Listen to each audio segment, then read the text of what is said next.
quite interesting. Curiosity comes up in terms of parameter analysis. You said that your model has 3 variables and 9 parameters. Yeah. Now, when we analyze that model, we know that there are set of parameters that will give very different dynamics. Yeah. So you have obviously shown us a particular set of parameters and initial conditions which compose dynamic behavior. Yeah. So the curiosity is how structurally sound or strong are these examples, meaning that if we change the parameters to the parameter values, we might have other dynamics. Yeah, there really only are 2 outcomes. There's what Matthias Grasselli first labelled as a good equilibrium, where you have positive employment, positive workers' share, and finite debt to GDP ratio. And he called the bad equilibrium, which is where you have 0 employment, 0 wages share, and infinite debt. So those are your 2 overall attractors. And the stable space around the good equilibrium declines as the rate of interest rises, and declines as capitalists are more aggressive in investing. And a paper by Grasselli and Costa Lima does the overall phase space analysis of the model. So if you search for Grasselli and Costa Lima, you'll find the complete answer to your question. Okay, 2 more up there. Yeah. I have to continue that question. Complex behavior. I mean, in any dynamic model, because complicated, we can create models indefinitely, which have chaotic behavior. But complex behavior in the time, moment comes about changes in microscopic state, which are transferred into the macro. So there you have the complexity. You can never, irrespective of how complex you make the macro, you have always these kinds of bifurcations, and they are created by God for the model. But we have to actually go to look at the microscopic differences between macroscopic and macroscopic. And there, your models are actually presuppose additive aggregation, which is completely entirely wrong in the time. I think it's presuming that there's a level of collective behaviour, herd mentality, and also that people don't know the entire system, and therefore they focus upon the part of the system that matters to them. So workers focus upon the level of employment and the rate of change and the rate of inflation, as Phillips argued back in his massively misread paper on the Phillips curve, and capitalists focus upon the rate of profit. We just focus on what we know. And you do see that sort of myopia. That's a large thing of what Minsky spoke about when he said that capitalists go from a period of being too cautious during a recovery from a crisis to euphoric afterwards. Now, all I've done is capture that in the very simplest of ways. So I think there is a level of herd behaviour. Once they have the herd behaviour, then you do have that aggregation. And again, my main defence to say that this is justified is to say that the model itself, with those incredibly simple, even linear relationships, which nonetheless have that herding built into them, generate a macro model which is very much like the data we've actually lived through. And so far as I know, there is no other model that does this. So, yes, okay, you can do it better by going down to that micro level and analysing it properly. But A, I didn't need to get the results I've got here. And B, one of the great dangers about trying to do the micro is we get the macro data. We do not know the individual data or the interactions between agents that will give us that macro data. So, and the final thing, we need to make this something that policymakers can understand. It's all very well for us to understand it in this room, but if we don't communicate it to policymakers and get them to realise they live in a complex system, they're going to continue making simplistic errors like wanting to have balanced budgets or running a surplus. Now, again, a major reason for doing it this way is I've started at the simplest possible model that not even a politician could deny. And I think we have to think about it. If we're going to have influence upon policymakers, we need to have a similar moving from the simplest possible that they can actually follow to the stage where you can say these are the implications of that model, which are nowhere near as direct as your simplistic, non-complex thinking, systems thinking leads you to believe is good policy.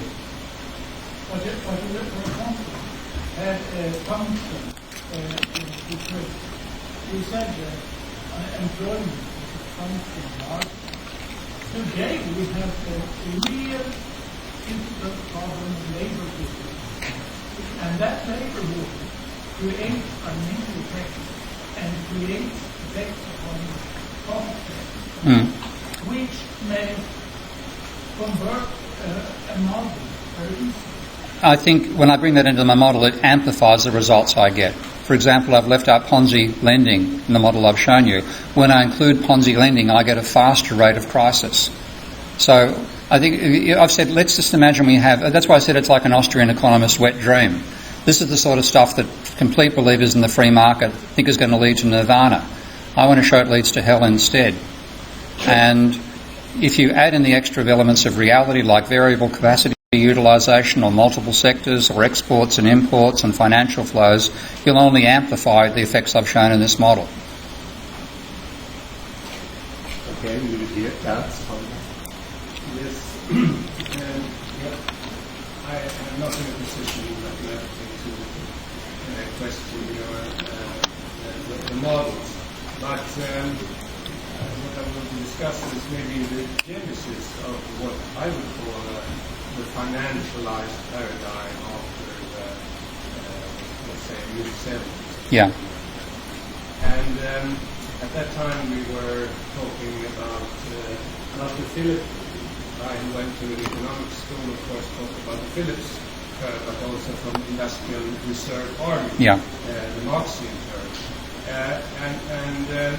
So I think it stands to reason to say that there was that the high employment levels of the 70s was strengthening very much the working people, the wage earners, and so that there was a need from the powers that were to change those relative strengths. And at that time, the theories like Friedman's came in very handy, but it was not their ideas that really changed, but rather the need to relatively worken wages. And at that point, you had, for instance, Thatcher and Reagan, and very central to Thatcher's policy, of course, was this housing policy, which in turn also started the big build-up of financialization in the housing, which is a very central sector, of course. And then, of course, the banks could use this. So, this theory. And I just wanted to comment on that. It's definitely part of the whole story. Obviously, there was... Koleski wrote the idea about the political aspects of the economic cycle, the idea that once we can control the trade cycle, we'll then have a political trade cycle rather than an economic one. I think he underplayed the way in which you could actually have the ruling class trying to undermine workers' movements and reduce their incomes. That was a huge part of what happened at that period. Equally, speaking from people I know in the labour movement in Australia, they had this huge wage push in 1973 that led to something like a 20% increase in wages that year. And what they then experienced afterwards was inflation hitting 17% or higher and eroding those gains. So it wasn't just the ruling class that said we can't. It's also unions had the same attitude. And one reason I put this chart up here is that it's very hard to tell, but just there is the period you and I are talking about. I've got to bring up the display settings so I can show my arrow key here. Okay, just there. Debt. So in that sense, the first debt crisis was 73 to 75. And then the downturn that occurred after that is what led to the rise in unemployment, which again weakened the workers' movement. So they're both the factors there, definitely. But our real problem is that the higher this level of debt gets, the stronger the political power of bankers is, and they dominate how the politicians think. And if we were back in the 50s and 60s, we wouldn't have had that political pressure in favour of the financial sector because it's that much smaller and compliant. So there's another political agenda here. I want to tame the financial sector and get it back to being a servant rather than a master, which it's become through that whole political process. Okay, I thought I had With the Apple computer. Yeah, Claudius, okay. Thank you very much for the talk. Very impressive model, but I wonder whether you are a little bit unfair with your critique of the existing model, because you say your model was pretty good because it replicates what happened in reality and it does a pretty good job in that. But I wonder whether it wouldn't be a fruitful avenue for future research to study more of the micro foundations of the model, because especially considering this big importance of private debt, it would be interesting to know why this happens, what are the micro implications of that, or reasons for that. And I think we have some, at least psychological evidence about why this might happen. Concepts like physical consumption or all these things. And if you criticize the classical economics for supporting or for saying that their models are good because they fit some data, I don't know what, but some data, and I think you should also justify your models with more than just fitting the data, but also with fitting some fundamental. Yeah, the reason I emphasise I wrote the model in 1992 is it fitted the data before the data turned up, which is nothing that I don't think any neoclassical can claim that. They fit the data after the data turns up by tweaking their shocks to make the shocks big enough to make the model do what they want it to do. But there's a classic paper by Ireland, I think his name is, in 2010, and by modifying the size of the shocks and having them last longer and continue in the negative direction, though being Gaussian distributed, he managed to reproduce the crisis and thought it said what a great model he had. Give me a break. So, yeah, it's not just the model, but I think what I'm emphasising, the reason I'm emphasising getting the structure of the economy right is I think that there's a general tendency in economics, which dates right back to Adam Smith, to think we've got to talk about the economy from the individual up. Now, I actually think economics began with Francois Quesnay, who I regard as a far greater economist than Smith. And Quesnay worked at the aggregate level and talked about his, productive and sterile sectors and so on, and effectively a multiplier relationship between the two, etc., etc. I think we need to start with Quesnay and later on bring in Smith. And I think I can see multi-agent work as filling in the details here, but we have to get the structural model right first. I think that's what general sciences do. It's not what economics has done, and that's one of the best reasons to switch over to what the real sciences have done and get the structure right first and add in the multi-agent later. Yeah, please.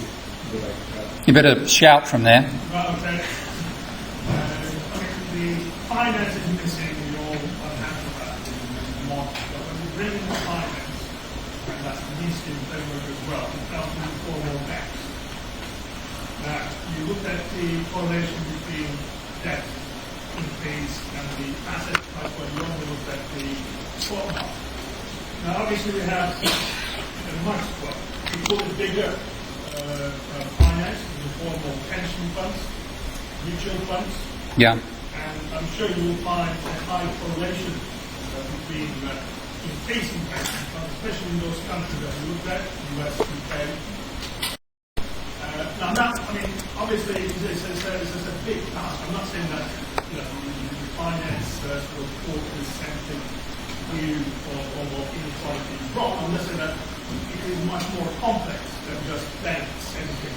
Those pension funds, as you know, and since the crisis, the rising sort of weight of the likes of BlackRock, which holds French assets the size of the Chinese reserves. Just one of them. Yeah. So, how would you, why is it absent from your analysis? Well, the reason it's fundamental to include banks is... Yeah, sorry, yeah, okay.